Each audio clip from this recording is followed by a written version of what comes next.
Hello, everyone, and welcome back to another pre-recorded lesson video. Today is Monday, November 2nd. We are getting closer and closer to Thanksgiving break. I know some of y'all are very excited about that. You have a whole week off from school. I'm excited as well, but this is the final push until then. So let's give it our all and just keep going, okay? Today's lesson, I think, is pretty interesting. We're going to be going over some different incidents about what we've read so far, some of the events and how it's affecting the men of the second company. And then we're going to go into theme because I think we need a little refresher on what theme is and how to find the theme, if that makes sense, okay? So the intro for today, I just want y'all to look at this picture that I have uploaded and just tell me what you basically see, okay? So pause this video, write down some of your observations, and then just come back whenever you're done, okay? Okay, welcome back. So as you can see, there's like three people in this picture right now, and they're all wearing there's masks, right? These are gas masks, right? And as you can sort of see the smoke right there, and they're wearing these masks because it stops them from inhaling that smoke, right? That smoke is very dangerous, and a lot of people from World War I died from those from that smoke, right? It's the enemy used a lot of, or every single country used a lot of gas to hurt the enemy soldiers, and we're going to go into sort of what the soldiers experience in the book, because the soldiers in the book themselves had to wear these masks and avoid the gas as much as possible, okay? And again, like I said, we're going to be looking at what they've experienced so far in the book, especially on the front, where all the battles are, and seeing how it's sort of affecting the men, right? Especially their personality, their morale, and there's a lot of mental aspects into what is wrong with them right now, or what is happening to them, okay? So like I said, we're going to be able to see and analyze all the different incidents or events on the front and how they affect the men in the second company, okay? And the second company is, Paul, Kaczynski, Mueller, Albert Krupp, Theoden. They're all a part of the second company, okay? And remember, still the most important question that we have to answer is how did the conditions on the front affect the soldiers? And this lesson is going to help us get closer and closer to answering that question, okay? So we will be looking at lesson 11 for today. I do have announcements at the end of this module, so remember to watch this video all the way through because there will be important announcements at the end, okay? So these are some of the quotes about what these men are going through. These aren't all of them. These are mostly in chapter 4, because chapter 4 is a very, very important chapter into a look into what these men are actually going through and how the events that they're going through is really wearing on them. Okay, so the first one is, it's unendurable. It is the moaning of the world. It is the martyred creation, wild within anguish, filled with terror and groaning. So that's found in chapter 4, page 62. What is happening in this quote is, to give you some context, is they just got bombarded. What bombarded means is the enemy just hit them with a lot of bombs, and there were explosions everywhere. And what is moaning and screaming out is the horses that they had with them. The horses got injured, and the horses are screaming in pain, right? And Paul is basically saying it's unendurable, right? These screams are filled with anguish. Anguish is sadness, pain. It's filled with terror and groaning. And the second quote sort of goes with that first quote. It's, we sit down and hold our ears, but this appalling noise, these groans and screams penetrate. They penetrate everywhere. Okay? This, I think, is a very, very important quote, because it sort of shows that even if they're the ones going through pain and everything, these screams of the horses are the ones that's unendurable, right? It's sort of weird, right? they just got bombarded. These explosions everywhere. There's a couple of them dead, and they're saying that the horses' screams are unendurable when they're in war, right? Um, so you're sort of seeing what the line is for a lot of them, right? Um, and they can't take this noise anymore, and they're saying it's awful, right? And I think that sort of shows that their mentality, their mind is slowly going sort of crazy, not crazy, but they're getting worn down, right? They're slowly experiencing more and more things where they're drawing the line where like we can't handle any more of this. And chapter 4 really gives a good insight into what these soldiers' mentality is, especially during the bombardment. It really shows how these men are feeling helpless, right? The title of this slide is quotes about helplessness. These men are slowly feeling more and more helpless. Okay, they feel like they have no control over what's happening to them, and the bombardment scene and the horse scene is a very, very important look into that. If you don't read chapter 4, I recommend y'all go through the book and at least go to these pages and look at this quote and read it in the context of it. Read a couple paragraphs, because it really does show the men's helplessness about how the war is affecting them and how they have no control over what's happening to them, right? They feel like, all they can do is sit down, just hold their ears, and hopefully everything works out fine, right? The last quote is, like a big soft jellyfish, it floats into our shell hole and lolls there obscenely. This is talking about the gas. The gas, right? After the bombardment, they're sitting in these holes that the bombs created, and they're trying to protect themselves. And then the gas comes in, and they have to put the masks on to avoid it. And this quote also shows us the soldiers' helplessness, right? Because a jellyfish is not something that would normally seem dangerous. It is, but a lot of people, whenever they see a jellyfish, they're not really worried about it, right?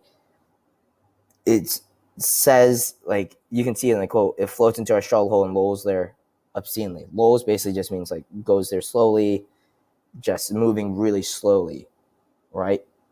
It's basically saying what it doesn't seem dangerous, but the gas is extremely dangerous, right? The soldiers are helpless against a thing that seems soft and non-threatening, but it is extremely dangerous and life-threatening, right? Saying the jellyfish lolls in the crater with the men in there, and it prevents them from moving anywhere, right? It's basically saying that the gas is a creature that's, sort of lazy. It's moving slowly, but if the men aren't careful, they will die from it. That makes sense. It's basically saying even the things that don't look dangerous are dangerous, and it can kill you, right? That's what these men are doing or going through, that everything out there can most likely kill them, even the gas that doesn't look dangerous, right? And even if they had the mask on, there's a chance that they still die because the mask may not work, right? So it's, again, showing their helplessness. All the events that they go through in chapter 4 is showing their helplessness. Helplessness is basically meaning that you can't control anything around you and you can't affect your own outcome, right? You cannot change your own outcome no matter how hard you try, because everything else is working against you. That's what helplessness is, and that's what these men are facing, okay? And you're going to see that also at the end of chapter 4. There's a young soldier there that Paul and Kat are looking down on, right? And they're basically saying, this man is not going to make it. He's injured beyond, repair or help. And, it would be better if we just kill him now and put him out of his misery so he doesn't have to deal with the pain. But again, that scene is also showing Paul and Kat's helplessness, because no matter if they think killing the young soldier is the right thing to do, but they still can't bring themselves to do it, even if they do think it is the right thing to do, right? That scene is also showing that they are helpless to do anything when even it is the right thing to do, right? Even when they could control their own outcome, they still can't do it, right? War is basically making them helpless. War is wearing on their mind. It is, turning them into a different human being, right? And that's the thing I want us to focus on the most while we're reading the book, is the mental effects that war is creating for these men and what war is doing to their mind, okay? So hopefully these quotes are making you see that. Again, if you have not read chapter 4 yet, I highly recommend you do, or at least read the chapter summary that I uploaded, or watch the summary video that I uploaded as well, or just read these quotes in the context of the book, okay? But moving on to the meat of the lesson that I really wanted to focus on today, it is about theme, right? Some of y'all are familiar with theme, especially since we sort of got into it last module or the last 9 weeks, but I feel like some of y'all are still struggling with it. So we're going to go into it a little bit today, okay? And we're going to keep going into it this module, right? The thing I want us to focus on the most this module with the psychological effects is I want us to get better at finding theme, understanding words within context, and focusing on your writing and improving your word choice while you're writing, right? We sort of did that last lesson, and now we're going to be focusing on theme. Okay, so theme is the underlying message or the life lesson of a text, right? This is what the text is trying to get you to understand and take away from it, right? You don't have to agree with the theme to be able to identify it, right? You don't have to agree with the life lesson it's trying to teach you, but you can still identify it, right? And it's usually not a single word or anything. It's a sentence or a phrase. And you have most likely heard a lot of the themes in your daily life. Again, they are not clearly stated. It is implied. So what that means is you really have to understand what the text is saying, right? You have to understand what is actually happening in the text, and you do that by summarizing effectively. And then you have to figure out from there what the text is trying to get you to take away from it, right? You have to read between the lines. Some of y'all are probably familiar with what read between the lines is. If you're not, an example of reading between the lines is if I ask you if you understand what I'm trying to teach you, and you tell me yes, but the assignment I give you don't do so great on, I'm going to read between the lines and say you probably didn't understand what I was trying to teach you, right? That's reading between the lines, right? Seeing the evidence in front of me and clearly and trying to take away what the real message is, right? Is the big picture of the text, right? Is the underlying message or the life lesson of the text, okay? And some examples of theme, some of you have probably heard this, is money can't buy happiness. Don't judge people based on the surface. Don't judge a book based on the cover, right? Love conquers all. Another one is don't count your chickens before they hatch, or teamwork makes the dream work, right? Those are some examples of theme, and a lot of you probably have heard of some of those themes, right? The text, again, is not going to clearly state it. You will never find the theme that clearly stated. You have to figure out what the text is trying to get you to take away from, and you do that by inferring or using inference. And some of y'all probably heard what inference is. It's, again, reading between the lines, but it's never a guess. Whenever you are inferencing, you should never be guessing, right? It's basically you have to make a prediction instead of making a guess, because all the evidence is in front of you, right? And based on your evidence, you should get to your prediction, but you should never just make a guess at it, right? Inferencing is looking at the text, summarizing what's happening, right? What's actually happening in the text. And then based on your evidence of what's happening, making a prediction into what the theme is, right? You should never be guessing, okay? And we're going to go into some examples, right? So an example is in his sophomore year of high school, basketball legend Michael Jordan tried out for the varsity basketball team. But at 5 feet and 11 inches tall, the coach believed that Jordan was too short to play. The coach cut Jordan from the team. Jordan didn't let this obstacle defeat him. In fact, it pushed him to work even harder. He trained vigorously and grew another 4 inches in the following summer. The next year, Jordan made the varsity squad. He averaged 25 points a game and went on to become one of the greatest basketball players in history. So, based on that, what is the theme? Pause this video, think of what you think the theme is, and then come back, okay? Okay, welcome back. So the theme of this, and again, there's usually multiple themes in a text, but the main theme that I took away is never let obstacles stop you. Work hard and achieve your dreams, right? Never let anyone stop you. That's what I took away from the theme. And the second question, what happens in the story that leads you to believe this, is, remember, you should always have evidence to support your theme. So the evidence that I took away was, Jordan didn't let this obstacle defeat him. In fact, it pushed him to work even harder. he trained vigorously and then came back, tried out again, and made the varsity squad and became one of the greatest basketball players of all time, right? That's the evidence that I took away to get me to that theme. So hopefully you're slowly starting to see it. And remember, if you're not getting it right now, remember all it takes is time and practice, right? The more you practice something, the better you're gonna get. You're gonna get at it, right? So I have another example. It's Jenny was so excited. She had a pack of Starbursts in her lunch, and she had been looking forward to eating them all morning. Lunch finally came, and Jenny sat down to eat her Starburst when her friend Rudy sat next to her. "Let me get the pink ones," asked Rudy. Jenny liked the pink ones best, but she thought Rudy was funny, and Jenny wanted Rudy to like her. So Jenny gave Rudy all of her pink Starbursts. Before Jenny was done giving Rudy the pink ones, Carrie sat down on the other side of Jenny. "Let me get the red and the orange ones, Jenny.